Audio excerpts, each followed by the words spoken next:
سنفرغ لكم أيها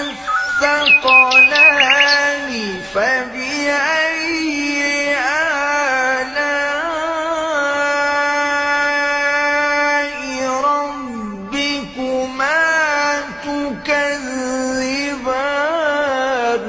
يا معشر الجن والإنس إن استطعتم أن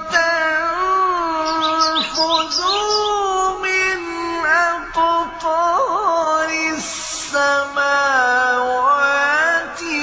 والأرض فانفذوا لا تنفذون إلا بسلطان